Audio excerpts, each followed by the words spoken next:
어느 신학대학 교수님이 이런 말을 했습니다. 오늘날 교회의 위기는 섬김의 위기이다. 교회가 커질수록 일꾼은 많아 보이지만 진심으로 섬기는 자들은 점점 줄어만 간다. 예수님께서 이 땅에 오신 궁극적 목적을 성경에서 말씀을 하신 적이 있습니다. 당신은 이 세상에 인간의 몸을 입고 오실 때에 섬김을 받으러 오신 것이 아니라고 했습니다. 도리어 섬기러 오셨다라고, 그래서 많은 사람들의 대속물이 되셨다라고 분명히 말씀을 하셨습니다. 그 예수를 믿고 그 예수님을 따르는 우리 모든 성도들은 그분의 리더십 아래에 순종해야 되는 게 맞는데, 우리는 입으로는 서번트 리더십을 이야기하면서 우리는 섬김의 자리에 서기를 대단히 주저합니다. 오히려 섬김의 자리보다는 존중받는 자리를 더 원하고 그 자리에 서기 위해서 수단과 방법을 가리지 않습니다. 헌신한다라고 서원도 하고 결단도 해보지만 우리는 헌신의 자리보다는 편한 자리를 더욱더 선호합니다. 그 자리를 위해서 때로는 해서는 안 될 일들도 꺼림없이 하기도 합니다. 그런데 성경은 우리에게 이렇게 질문을 합니다. 누가 진정으로 섬김의 자리에 있는가? 하나님께서 그 섬김의 자리에 세우시는 사람은 과연 누구인가? 제가 성경을 읽고 묵상하다가 이 두 가지 질문을 가졌습니다. 그리고 오늘 본문은 이 질문에 대한 두 개의 답을 주고 있습니다. 하나는 하나님의 은혜를 인하여 하나님께 구원받아 하나님과의 관계가 화목해진 자, 그 자가 섬김의 자리에 있다. 또 하나는 하나님의 은혜를 경험하고 예수님의 긍휼의 시선이, 그 긍휼의 은총이 일어난 현장을 목격한 사람, 아니면 본인 스스로가 예수의 긍휼을 경험해 본 사람, 이 사람이 하나님이 섬김의 자리에 세우시는 분이라는 겁니다. 먼저 하나님의 은혜로 하나님과 화목하게 된 자가 섬김의 자리로 나아간다는 거예요. 골로새 1장 21절로 21절에 이 전에 악한 행실로 멀리 떠나 마음으로 원수가 되었던 너희를 이제는 그의 육체의 죽음으로 말미암아 화목하게 하사, 이렇게 말합니다. 우리가 예수를 알기 이전에, 예수를 만나기 이전에 우리는 악한 행실 때문에 마음으로부터도 예수와 멀리 떨어져 있던 사람입니다. 그런 우리를 위해서 예수님이 십자가의 죽으심으로 말미암아 관계를 회복시켜 주셨습니다. 우리가 주님과의 관계를 회복한 것이 아니라 주님께서 십자가의 죽으심으로 우리와 깨어진 관계를 회복시켜 주었다라고 하는 겁니다. 존 파이프라고 하는 분은 이렇게 말합니다. 복음은 단지 죄의 사면이 아닙니다.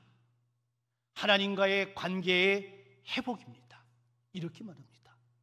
복음이라고 하는 것은 예수 그리스도가 우리의 구원자라고 하는 것을 선포하는 것입니다. 그래서 예수 그리스도 자체가 복음입니다. 그런데 단순히 구원의 선포만이 아니라 하나님과의 관계의 회복이라고 하는 더 큰 의미에서의 목적을 갖고 있습니다.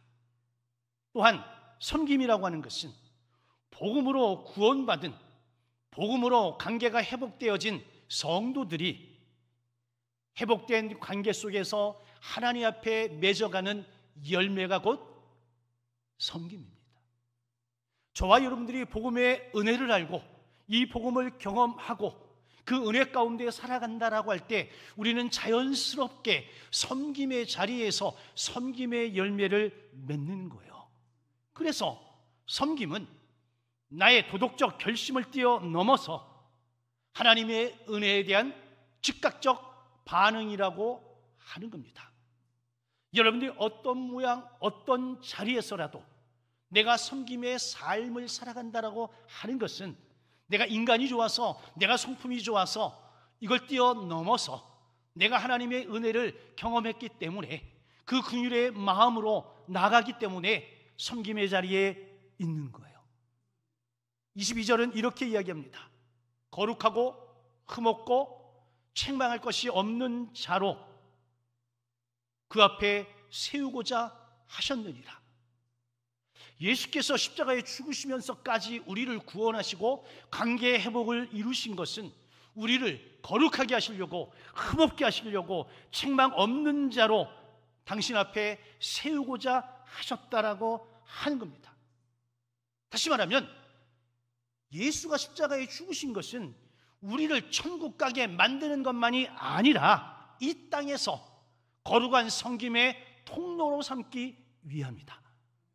우리의 영혼을 구원해서 하나님의 나라로 옮겨가는 이것도 궁극의 목적이긴 하지만 이걸 뛰어넘어서 이 땅에 사는 동안 하나님의 마음으로, 예수의 마음으로, 예수의 긍휼의 시선으로 예수님을 대신해서 이 땅에서 섬김의 삶을 살도록 우리에게 요청하신다는 겁니다.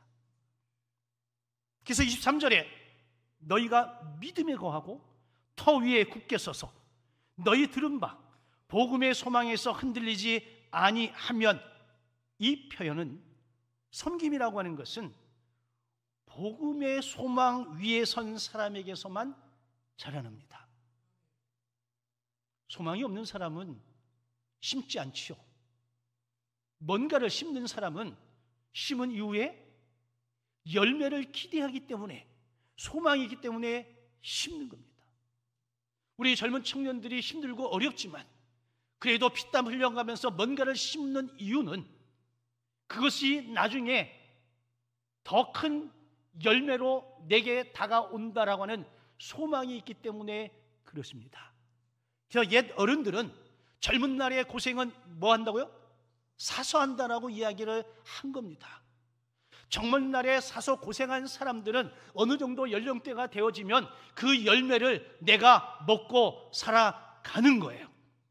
그런데 젊은 날 땀 흘리지 아니하고 내가 수고하지 아니하고 내가 하고 싶은 대로 한 사람들은 나이가 어느 정도 들으면 그저 남을 부러워할 따름입니다. 복음이 흔들리면 섬김은 봉사가 되어져 버리지만 복음이 확고하면 섬김은 예배가 될 수 있습니다. 이런 봉사도 서비스요, 예배도 영어로 서비스입니다. 똑같은 서비스라고 하는 단어를 쓰지만 너무 다른 겁니다. 저와 여러분들이 복음의 중심에 서 있고 복음의 소망 가운데 있으면 우리의 섬김은 어느 자리에 있든 그건 마치 하나님을 예배하는 행위가 되어지는 것이지만 내가 복음 위에 서 있지 아니하면 그것은 그저 자기 자랑일 따름이라고 하는 거죠. 금요일 새벽 묵상하며 기도하는데 제가 처음 진주교회 부임했을 당시에 계셨던 11명의 권사님이 생각이 났습니다. 그 당시 6명이 시무 권사님이셨고 5명이 은퇴하신 권사님이셨던 것으로 기억이 납니다. 그분들 중에 대다수는 이미 하나님 나라에 가셨고 아직 살아계신 분들도 몇 분 계시지만 그분들은 교회에 출석을 하지 못하시고 요양원에서 자가에서 영상으로 예배를 드리고 있어요. 근데 그 새벽에 그 11분의 얼굴이 떠오르면서 그분들의 따뜻한 미소와 그분들의 그 위로가 그 당시에 저에게 큰 힘이 됐고 격려가 되었음을 또 한 번 알게 되었습니다. 그분들이 저에게 대단한 것을 한 것은 아니지만 그분들이 저에게 보여준 따뜻한 사랑 말 한마디가 어려운 시절, 힘들었던 시절에 저에게는 대단한 힘이 되어졌어요. 그들의 작은 섬김이 저에게는 큰 위로가 되고 힘이 되어서 목회를 지금까지 이어가고 있다라고 생각을 합니다. 그러면서 동시에 그날 그 새벽에도 그분들의 얼굴을 떠올리면서 제가 큰 위로와 힘을 얻을 수 있었습니다.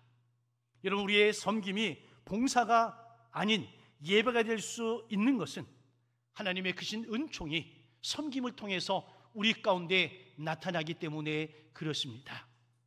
두 번째, 하나님의 긍휼을 경험한 자, 하나님의 긍휼을 본 사람이 섬김의 자리로 보냄을 받습니다. 예수님께서 모든 성과 마을에 두루 다니시면서 무리를 보시고 불쌍히 여기셨습니다.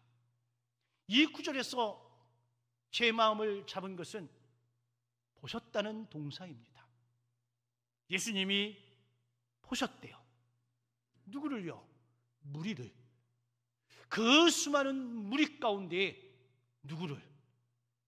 나를 보셨습니다. 여러분들이 어디에 있든 무엇을 하든 어떤 고민과 어떤 어려움을 겪고 있든 주님은 우리를 외면하시는 분이 아니라 주님은 그 수많은 무리 가운데에서 나를 주목하여 보고 있다라고 하는 사실이에요. 저는 이 사실이 너무나 큰 위로가 되고 힘이 되었던 사람 중에 한 사람입니다. 예수님의 시선은 관찰이 아니었습니다. 예수의 시선은 긍휼의 눈이었습니다. 제가 어렸을 때도, 제가 장성할 때도, 목회 초년병일 때도, 지금도 여전히 나를 향한 예수님의 시선은 긍휼의 시선입니다. 그래서 어떤 때라도 달려갈 수 있고 어떤 때라도 내가 그 시선을 외면하지 아니하고 그 시선을 바라보면서 달려갈 수 있는 거죠. 그래서 팀 켈러 목사님은 The Meaning of Marriage라고 하는 글에서 이렇게 표현했습니다. 진정한 섬김은 감정이 아닙니다. 진정한 섬김은 시선입니다. 사람들을 향한 여러분의 시선은 어떻습니까? 내가 누군가를 바라볼 때 시선이 따뜻한가요? 매서운가요? 매몰찬가요? 무시와 지시가 가득한가요? 예수님처럼 사람을 불쌍히 보는 눈이 열릴 때 우리는 비로소 그를 위해 자신을 내어줄 수 있는 거예요. 그래서 섬김은 시선이라고 하는 겁니다. 제가 자주 얘기하지 않습니까? 우리가 하나님 앞에 기도해야 되는 것은 예수님의 시선이 어디를 향하고 있는지, 예수님의 시선이 어디에 머물러 있는지, 예수님이 머물고 있는 제 신자리가 어디인지를 알고 그곳을 같이 바라보고 내가 그곳에 있기를 원하는 것, 여러분, 이것이 진정한 의미에서 섬김이지요. 우리의 시선과 하나님의 시선이 다른 것은 우리는 나도 내 위의 모든 사람들을 문제덩어리로 봅니다. 여러분 주변에 있는 많은 사람들 가운데 여러분들이 정말 사랑스럽고 여러분들이 정말 아끼고 싶고 이런 사람들이 10손가락 안에 뽑을 수 있을까요? 아마 5손가락 안에 뽑기도 쉽지 않을 겁니다. 왜? 인간은 나 외에 다른 모든 사람들을 문제 덩어리로 보거든.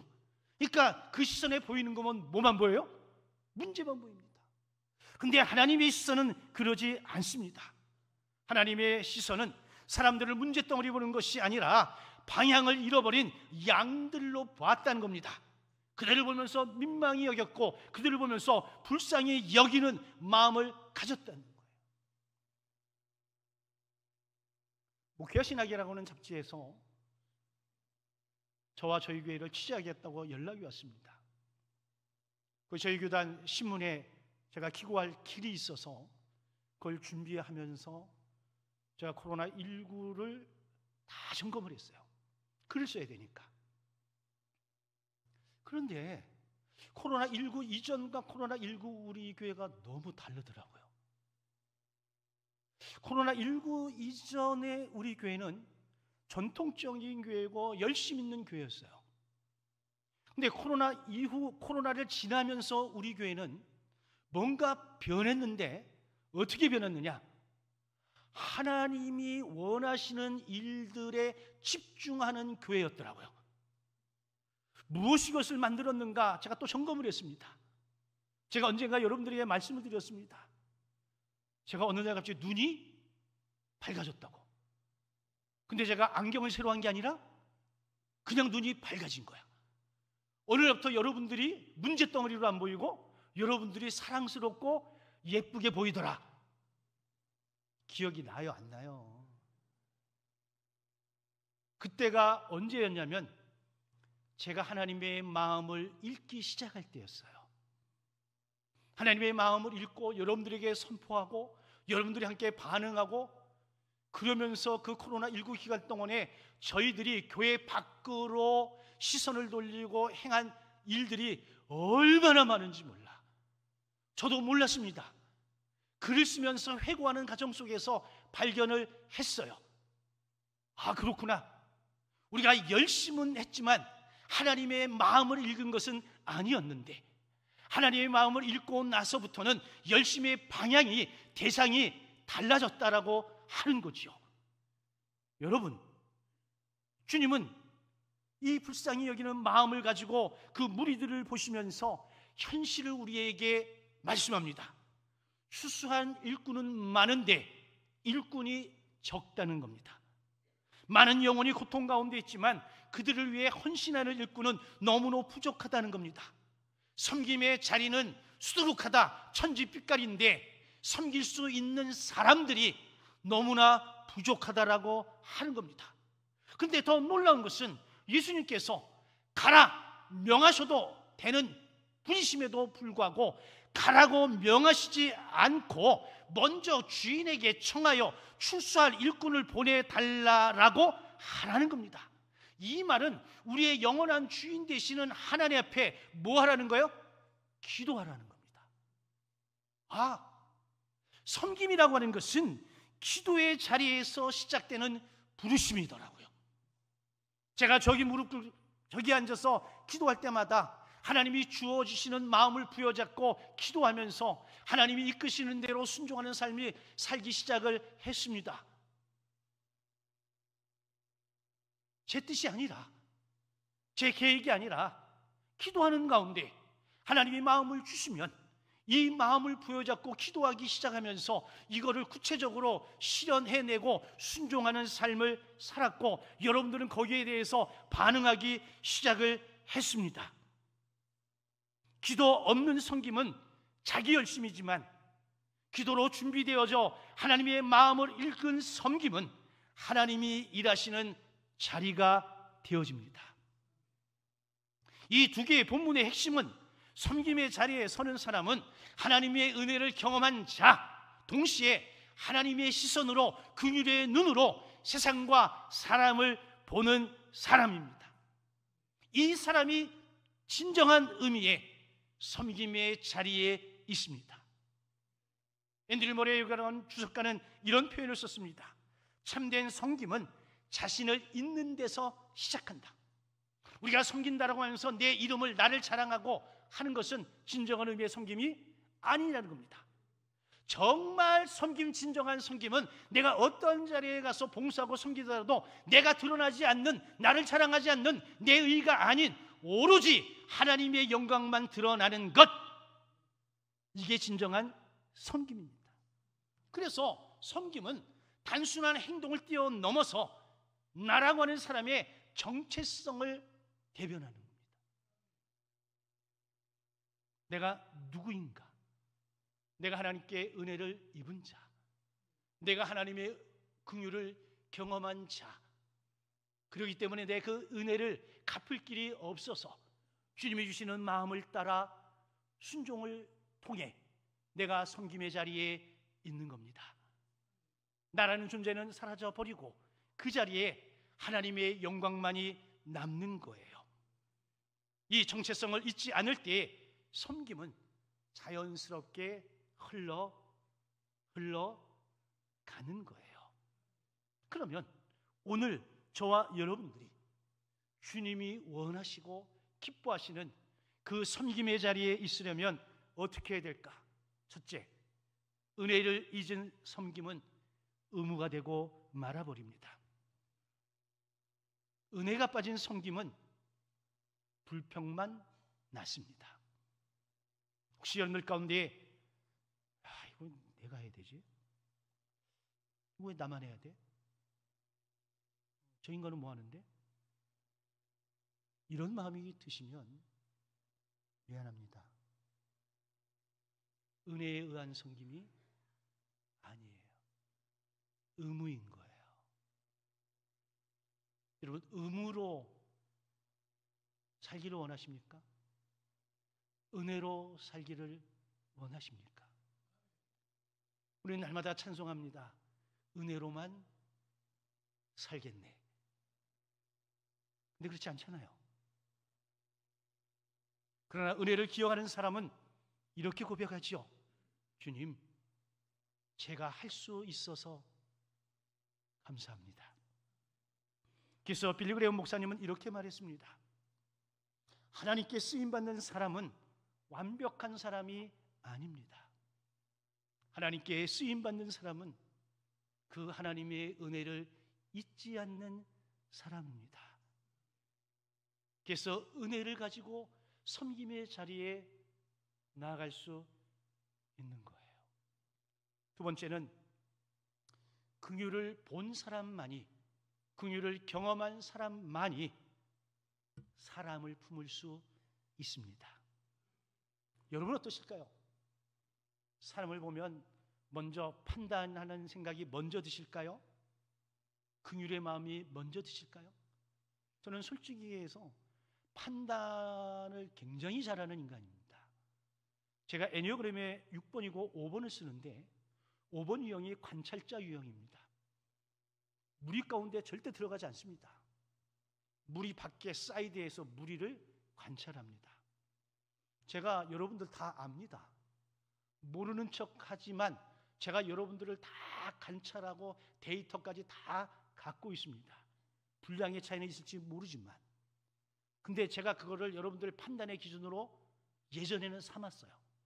근데 어느 순간부터는 그거를 여러분들의 판단의 기준으로 삼지 않게 되어졌습니다. 왜? 시선이 바뀌었어요. 아비의 마음으로, 긍휼의 시선으로. 그 예전에는 누가 와서 뭐라 그러면 제가 상처를 너무 무시받았습니다. 요즘은 누가 와서 뭐라 그러면 제가 어리광 정도로밖에 안 느껴져. 웃으세요. 웃지도 못해. 그러니까 여러분들이 저한테 와서 뭔 얘기를 해도 이제는 여러분 제가 뭐라 본다고?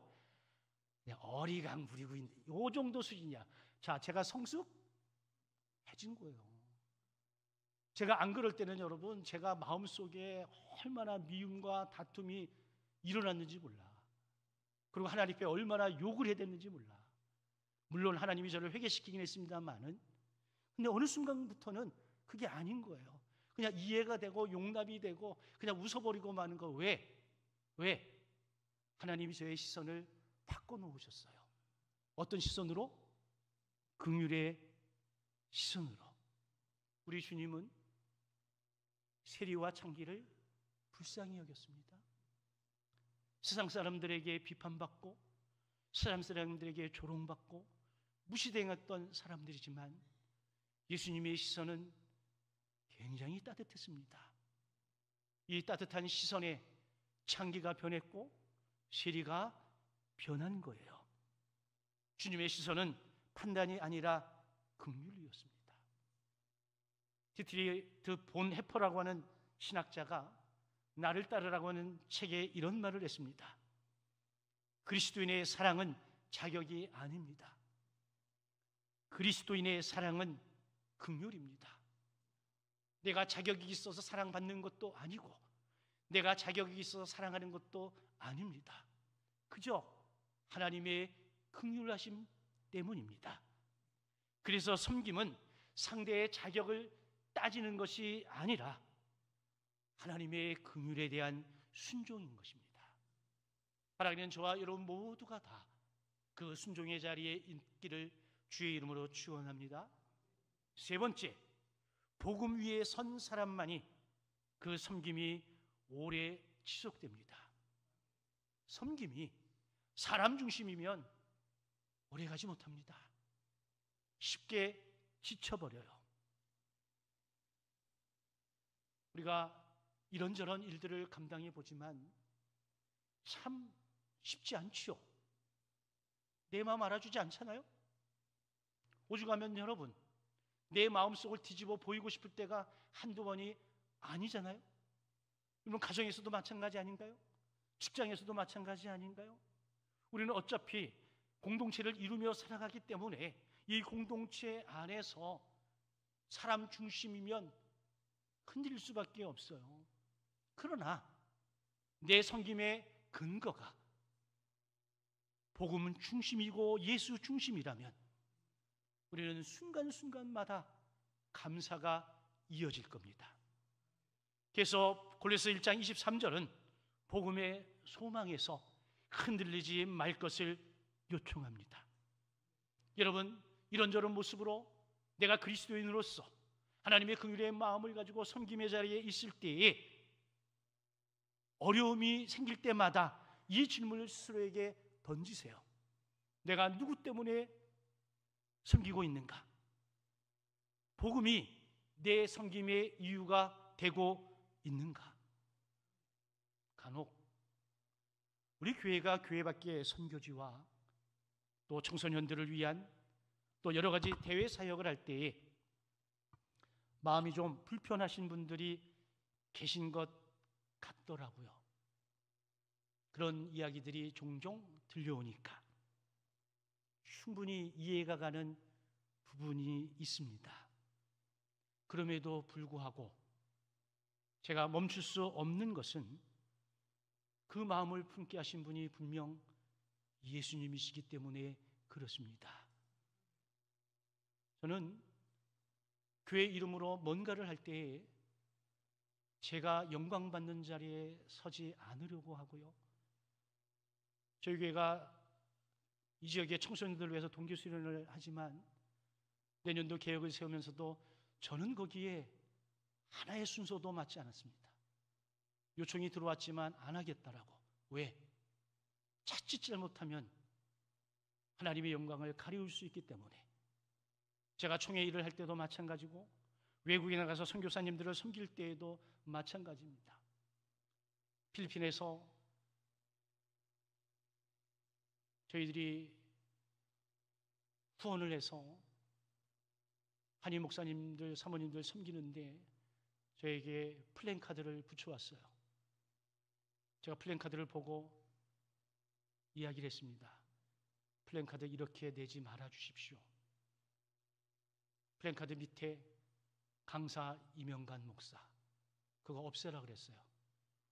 후원 진주선교회 그리고 가로 열고 이명관 목사 이렇게 바꿔주세요.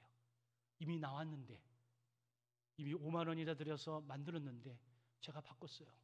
그 왜 그러니? 이건 이명관 개인이 가는 게 아니라 우리 교회 성도들이 사순절기간 동안에 금식하며 헌금해서 정성을 모은 것인데 거기에 내 이름이 들어가는 것은 맞지 않습니다.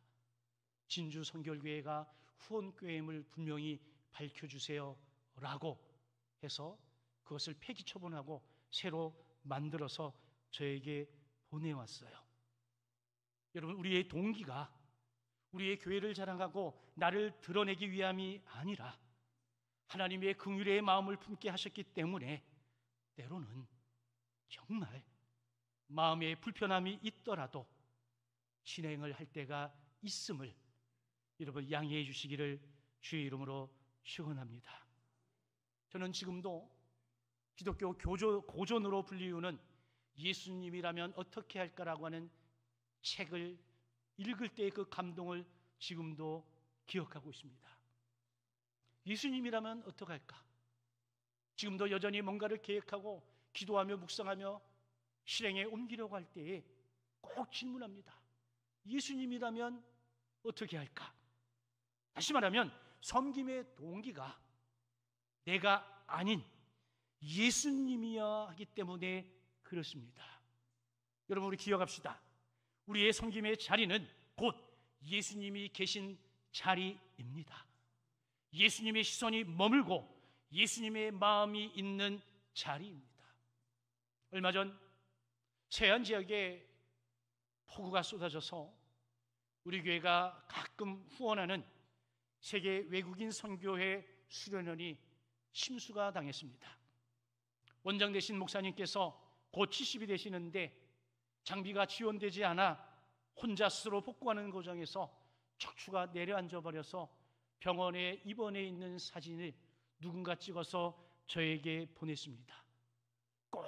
꼼짝 못하고 누워있는 목사님의 사진을 보는 순간 가슴이 너무 아팠습니다. 그래서 사마리아 헌금에서 적은 액수지만 치료비를 지원을 해 드렸어요. 그리고 한 달 동안 잊어버리고 있었습니다. 어젠가요? 그젠가? 설교문 마무리 작성을 하고 있는데 카톡에 뭔가가 움직여서 이렇게 뒤적거려 봤더니 그 목사님께서 10월 11일인가? 그 정도에 저에게 보낸 감사의 편지가 있었어요. 그 편지에 뭐라고 써있는지 제가 정확하게 읽어드릴게요. 많이 보내주셨네요. 감사합니다. 제가 많이 보내주셨네 마음이 딱 걸렸어. 제가 얼마큼 보냈다고요? 조금 보냈다니까. 진짜요. 조금 보냈어요. 근데 이분은 많이 보냈네요. 여러분, 우리는 작은 정성을 보냈지만 그걸 받아들이는 분은 너무 많이 보냈다는 거예요. 이게 여러분 섬김의 원리입니다. 그분들이 액수 때문에 그랬을까요? 아니죠. 누군가가 나를 기억하고 있다. 누군가가 나에게 관심을 갖고 있다. 진주 선교교회가 나를 위해서 기도하고 후원하고 있다. 이것 때문에 긴 말 필요 없고 많이 보내주셨네요. 감사합니다. 여러분, 저에게는 큰 울림이 있었습니다. 우리의 작은 헌신이, 우리의 작은 섬김이, 그 동기가 예수의 마음을 따랐다라고 한다면 이 섬김을 받는 당사자는 살 소망을 얻고 새 생명을 얻고 다시금 하나님 앞에 나갈 수 있습니다. 여러분, 예수님은 세상의 가장 낮은 자리, 십자가라는 섬김의 자리로 스스로 내려가셨습니다. 그리고 십자가에 죽기까지 순종을 하셨습니다. 우리는 모두가 다 그 십자가 은혜 아래에 있습니다. 우리는 이 은혜를 한시라도 잊을 수가 없죠. 그래서 잔 스토트라고 하는 학자는 이렇게 이야기합니다. 참된 제자는 십자가의 그림자 아래에 서 있는 사람입니다. 십자가의 사랑을 본 사람은 그 자리에서 반드시 섬김으로 반응합니다. 제가 그랬죠. 건강한 교회는 첫째, 반응하는 교회, 둘째, 긍휼로 흘려보내는 교회. 여러분, 일꾼은 단순한 봉사자가 아니라 복음의 은혜와 긍휼의 눈으로 세상을 바라보는 사람입니다. 오늘 저와 여러분들에게 묻고 싶습니다. 주님, 저는 지금 어디에 서 있습니까? 수많은 사람들 속에 있지만 여전히 섬김의 자리를 피하고 있지는 않습니까? 우리 주님이 말씀하십니다. 너는 내 은혜로 내가 너를 사랑하는 자다. 이제 내 마음으로 긍휼의 눈으로 긍휼의 자리에 나가라. 이 주님의 음성이 우리에게 들려지기를 주의 이름으로 축원합니다. 정리하겠습니다. 여러분, 섬김의 자리는 결코 비천한 자리가 아닙니다. 그 자리는 주님이 계신 자리고 하나님의 나라가 임하는 자리입니다. 우리가 거듭나고 영적으로 성장하면서 그것이 외적으로 표현되어지는 것이 바로 섬김입니다. 그래서 섬김은 성숙의 표현이며 예수 그리스도를 닮아감의 표징입니다. 단순한 입술의 신앙이 아닌 삶이 표현되어지는 신앙이 바로 섬김입니다. 여전히 아무도 모르고 오직 주님만 아시지만 그래도 그 믿음으로 섬김의 자리에 있는 분들에게 하나님의 크신 위로와 은총이 넘치시기를 주님의 이름으로 간절히 축원합니다. 그러면서 동시에 주님 서신 그곳에 우리 모두가 함께 할 수 있기를 주님의 이름으로 간절히 축원합니다. 아멘.